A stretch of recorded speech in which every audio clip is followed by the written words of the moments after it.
Olá, beleza? Hoje corrigiremos a prova das PSEC 2020 Geografia, modelo E. Você encontra aqui embaixo o link para baixar e acompanhar a prova com a gente. Questão 29. Vamos lá? Fome, guerras, miséria, exploração predatória e vida selvagem configuram um quadro que o imaginário coletivo associa geralmente à África. No entanto, esse espaço não se resume apenas ao quadro. Com relação ao continente africano, é correto afirmar: opa, parou. O que é a África além da fome, guerras e miséria? Então, vamos lá?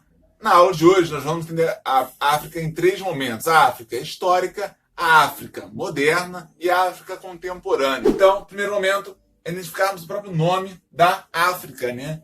Ou Áfricas que abrigam o continente africano. Diversas etnias habitavam esse continente e prosperavam a seu modo até influências externas. Tá? E aí o termo África deriva da língua berbere, né? Uma etnia que vivia aqui ao norte da África, foi identificada pelos árabes, né? Como africanos. E aí todos que habitavam a noroeste, né, desse local passaram a ser denominados como africanos, né? Então, aqueles que se abrigam no rochedo ou na gruta.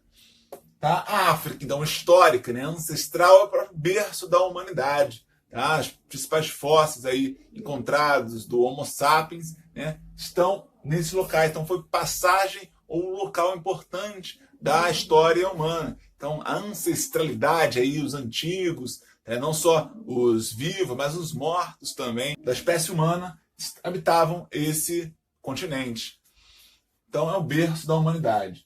Tá? E aí, é um alerta porque, a partir disso, no século 7, 8, 15 em diante, a África passa a ter expansões coloniais em seu território. Tá? Num primeiro momento aqui, vamos lembrar aí do Império Romano, que se expande ao norte da África. E, posteriormente, os árabes, no século VII e VIII, se estendendo até a Primeira Guerra Mundial em todo o norte africano. Tá? Então a influência islâmica é maior ao norte.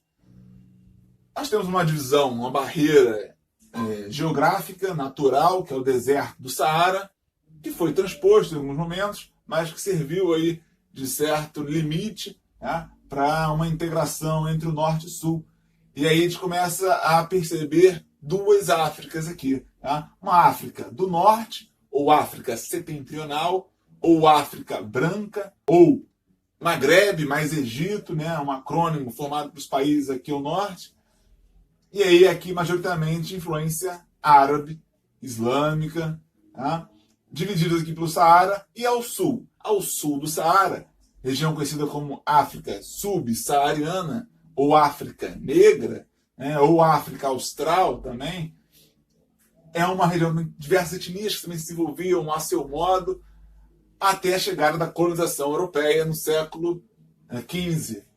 E aí começa a diáspora africana moderna. Tá? Daí para a América, Ásia e Europa, vieram aí mais de 10 milhões de pessoas em regimes desumanos, nos navios negreiros, condições insalubres, condições desumanas de fato, e muitos morriam no caminho e eram trazidos para trabalho escravos, em volume, em intensidade nunca antes visto na história humana. No Brasil, só para o Brasil, estima-se que 4 milhões de pessoas vieram da África, sobretudo do Sahel, que é a orla ao sul do Saara, em condições, né, de escravizados. E aí, então, depois disso, nós temos dois movimentos.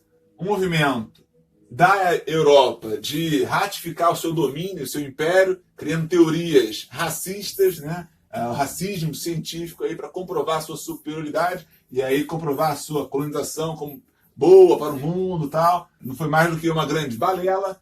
E na América nós temos movimentos abolicionistas, tá? Então esses dois momentos do século XIX contrastando para o fim desse regime da escravidão.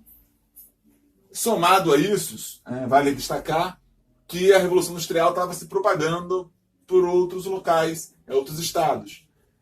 E aí passa a ser rentável uma mão de obra assalariada. E isso também ajuda a modificar esse regime de escravidão. Vai ser a Inglaterra que vai pressionar o Brasil em 1850 para poder barrar o tráfico negreiro, e só em 1888 vai ser proclamado aí pela Isabel lá o fim da escravidão. O Brasil vai ser o último país a abolir a escravidão. Tá? Aí várias leis para inglês verem daí. Na África nós temos no século XIX também uma conferência de Berlim acontecendo, na Alemanha, para poder dividir a África de acordo com os interesses dos países europeus, chamado imperialismo ou neocolonialismo. E aí, esse quadro de divisão territorial westfaliano nós temos até hoje na África. Então, essa conferência de Berlim vai trazer algumas constantes tensões, enquanto grupos aí no poder do Estado controlam, grupos regionais vão querer também habitar aí o espaço do poder. Então, a tensão vai ser grande, que vai gerar instabilidade constante em diversos países, ao sul e ao norte da África também. E aí, então, a gente vai chegar somente no século XX, depois da Segunda Guerra Mundial, com esses países aí tendo uma maior liberdade, maior independência, posto que a Segunda Guerra Mundial praticamente destruiu os países europeus. Tá? E aí a gente entra num novo ciclo para a África. Novas configurações vão se formando, alguns países se destacam, então começam a haver outros tipos de influências externas, que alguns autores chamam de subimperialismo. Então, a partir da década de 60, 80 em diante, majoritariamente, começam a ter outros tipos de influência na África, sobretudo aí da China e dos países emergentes, começam a atuar mais constantemente nesses países. A China ganha destaque na década de 80 em diante, a partir de 2009 sendo o país de maior influência na África, maior investimento econômico na África, que vai superar, inclusive, o Banco Mundial. Tá? Somado à China, Brasil, Índia, Estados Unidos e França são os países que mais investem na África, sobretudo porque querem suas commodities, seus recursos naturais e exercerem aí uma influência em alguns países mais horizontal, outros mais verticais. Então, nós entramos aí no século XXI, com uma África ainda em consolidação de democracias, em diversificação da economia e a procura de uma filosofia própria, com destaque aí para 3 países, tá? Que se destacam tanto cultural e economicamente: Egito, Nigéria e África do Sul. África do Sul como um coração da África Austral, de exemplo para outros países, conseguiu superar aí o apartheid, o racismo oficializado do século XX, sobretudo com a ascensão de Nelson Mandela.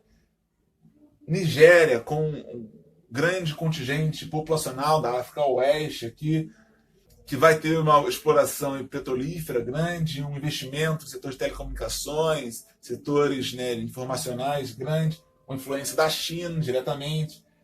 Egito, com uma herança histórica gigantesca e uma influência no canal de Suez. Então exerce uma liderança cambaleante aqui no norte da África. E aí, então, democracia na África. É plausível nós dizermos?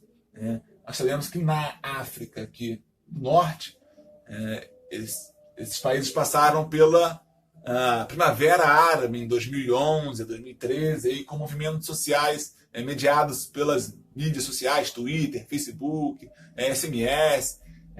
Jovens conseguiram se mobilizar e tirar do poder antigos ditadores. Só que depois disso, outros grupos se consolidaram no poder e não foram totalmente democráticos.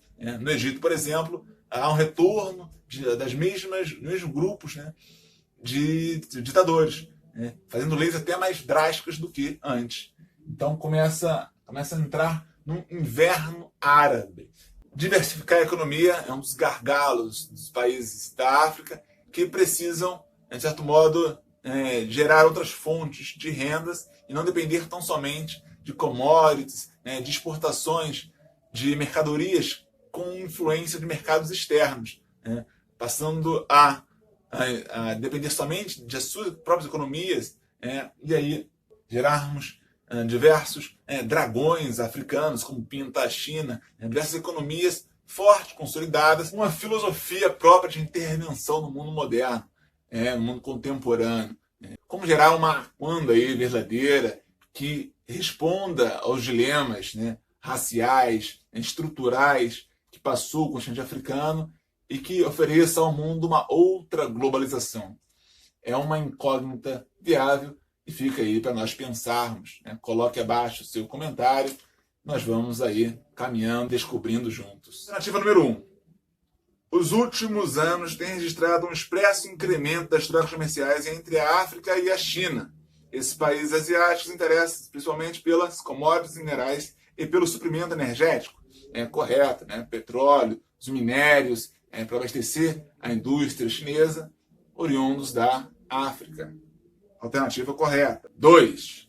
A Nigéria tem se desenvolvido e diversificado sua economia investindo no setor de telecomunicações, apesar de o petróleo ainda ser importante na economia do país.